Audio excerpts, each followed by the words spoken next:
to Cash Cab, the show where you can earn cash by answering questions about cultural inquiries. Today's exciting category is Xi'an and its most powerful imperial time period, 814 BCE from 846 BCE. Let's pick up our first lucky contestant. Alrighty, Clark, I'm spotting an unsuspecting contestant on Cash Cab. Hello, and welcome to Cash Cab. Here are your safety waivers and your confidentiality forms to be on Cash Cab. Today's exciting topic is the great city of Xi'an. What? I thought I'm supposed to be going to the park to protest the abuse of bees in this area.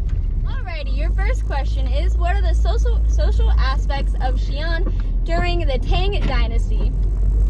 I don't know. I guess we studied Xi'an a few years ago. During the Tang Dynasty, it was the cultural and political capital of all of China during the time. It was also known as Xi'an at the time. It was a gathering place for traders, musicians, artisans, philosophers, and more in the port of the Tang. People traveled here via the Silk Road. Wow, that was an excellent answer. You just won yourself $100. Congratulations. So, what's your name? Alice. Alice! Now a brief message from our sponsor, Xi'an. The medieval city of Xi'an is now referred to as Xi'an. The modern city of Xi'an is one of the few Chinese cities that still has its ancient walls. Xi'an remains in the same area. It is located among the southern part of the Guozhou Plain in China. Trade is not as important as it was during the Tang Dynasty, but the products that were made for major trade are still made today, but aren't traded as much now. Xi'an still produces the same items that were traded on the Silk Road. For religion, the city still practices Buddhism, Taoism, and Islam. And now back to Cash Cab. I'm seeing another contestant right ahead. Hi guys, I'm Blair. Why, hello, Blair. How lovely, you guys already know each other. Hop on in, Blair. Oh my gosh.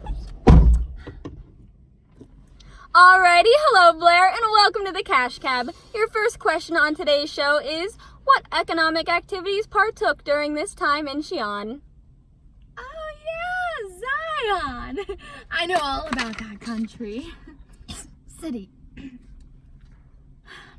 Xi'an was all about economics. They worked so hard and planted so many trees and other wildlife stuff to totally save the economy. Without Xi'an, you might not have your bees. That was wrong in so many ways. Well, it sure was a nice try, but sadly, Blair, that means you hit strike one. 2 more questions wrong, and you're out. The correct answer to that question is that camels clustered outside the city with trader camps carrying bags and bundles. Merchants eagerly waited to fill their stores with the latest imports. Alrighty, now on to your next question. Alice, take it away, Clark. You already know the social aspects of the city, but how well do you know the political aspects? Oh wow, that's a hard one. Oh yeah, of course. There was the Xi'an City Wall, also known as the Fortifications of Xi'an. It is the most complete city wall that has survived in China, as well as it being one of the largest ancient military defensive systems in the world. The emperor built high walls, stored abundant food supplies, and took the time to being an emperor so that he could fortify the city and unify the other states. With the wall, Xi'an mostly exported goods and only imported some. Wow, another excellent answer and another $100. Blair, it's now your turn. Time to see if you can get back in this wild ride. Alrighty, the next question is, what is the cultural aspects of the city? Okay, culture. Now I got this. The cultural aspects of Xi'an were very spiritually defined. They always could feel the cultural aspects following through them as if it were part of them. Well, it was another nice try, I guess. Clark, would you mind saying the correct answer? Of course not. During the Tang Dynasty, China was the most powerful country in the world, economically, politically, and culturally. At the time, China occupied 58% of the property of the world, while capital Xi'an served as the political, economic, and cultural center of the China.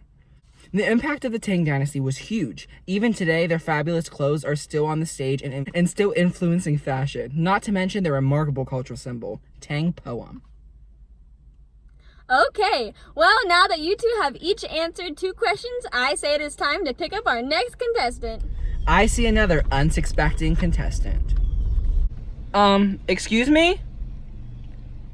How would you like to be on Cash Cab? Hello, would you like to introduce yourself? My name's Brittany. Oh my gosh, like Spears? No. Like the Condorian twins from 1968? No. You can call me Darkness. Your question is, what were Xi'an's imports and exports, and are they still traded today? Oh yes, I know all about the nutrition foods of Xi'an. I prefer to eat all Chinese food, so the imports of alfalfa, pomegranates, grapevines, and horses are very delightful to indulge when I travel every 5.75 full moon. However, I prefer not to eat horses all the time. The imports like silk, ceramics, paintings, and seeds are all very beautiful, as well as inspire the decorative aspects of my room, especially the seeds.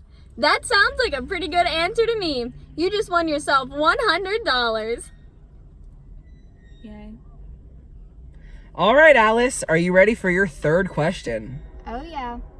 All right, your question is, what was the government like at this time, and who was the government leader? Oh wow, this is an excellent question. Well, you see, the central government of the Tang Dynasty was Xi'an. The central government was led by the Department of State Affairs with its 6 ministries for personnel, revenue, rights, war, justice, and works. The emperors Taizong, Wu Zetian, and Zhuangzong made the Tang Dynasty the great era that it was. Upon founding the Tang Dynasty, the emperor instituted strict military leadership. He centralized authority, putting the military power under the control of the emperor. At that time, the national military organizations were 12 Guardian Community and 6 General Community of the Prince's Palace. Additionally, the Yulan Army of the Longwu Guardians and the Shenwu Guardians were selected to protect the emperor and the imperial palace. Meanwhile, the strict regulations imposed on the army helped the Tang military to become more powerful. Emperor Wuzong was a dedicated Taoist, so his infamous persecution of Buddhism between 842 and 845 CE was one of conscience, even if there were also good political motives and sound economics arguments for curtailing and the ever-increasing power of the Buddhist monastery. Wow, Alice, you really know your stuff. That gets you another $100. Okay, Blair, this may be your final question, so answer carefully. Is the city still known for advancements in art, architecture, or intellectual pursuits? Well, no, of course not. Well, no, of course not. That is so easy. That city was there like 5,000 years ago, so there's no way stuff could still be in style from there today. Well, Blair, I'm sorry to say it, but that is not the correct answer. Xi'an is still very known for its advancements in architecture and intellectual pursuit. The Shaanxi History Museum preserves artifacts and objects spanning Chinese history from Paleolithic times through the Qing Dynasty. Sadly, that means your time on the show is over. I have a nail appointment anyways. Farewell. Hope to see you again on the Cash Cab. Okay, ladies, that brings us to the final round of Cash Cab. In this round, each of you must answer the question, and the person with the best answer will be declared the grand prize winner. And the loser will leave here with the joy of experience. The pressure is on. All right, Clark, would you like to do the honors of asking this final question? I sure would. Okay, ladies, final question. Was there cultural diversity in this medieval city, and what religion faced a lot of adversity? Does the adversity still occur today? Now go ahead and write your answers down on these pieces of paper. No peeking.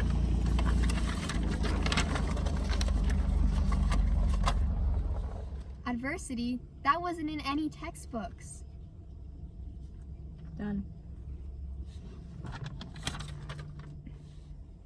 Oh my. Well, I'll just do what I always do and stick by what I know.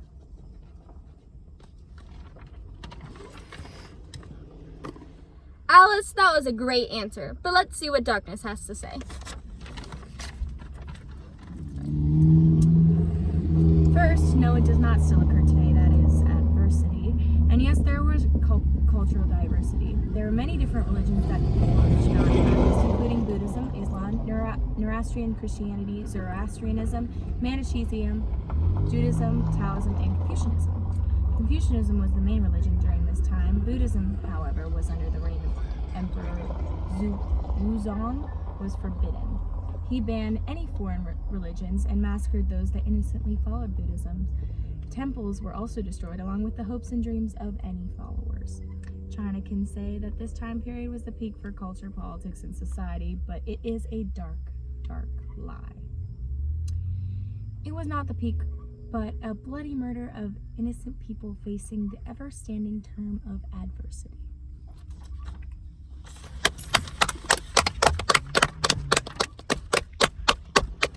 Wow, that was such a beautiful answer. So dark and so deep. Well, Clark, would you like to announce our winner? I sure would. The winner of the Xi'an Cash Cab episode is Brittany! It's dark. Congratulations, Brittany. Have fun in ancient Xi'an. Congratulations! You just won yourself a trip to ancient Xi'an.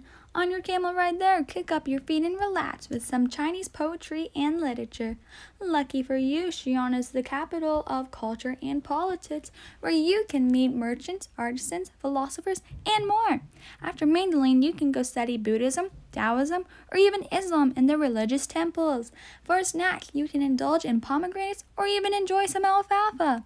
And don't even worry about your outfits. Xi'an has remarkable fashion, of which is still in style today. Congratulations. Back to you, Clark. Thank you.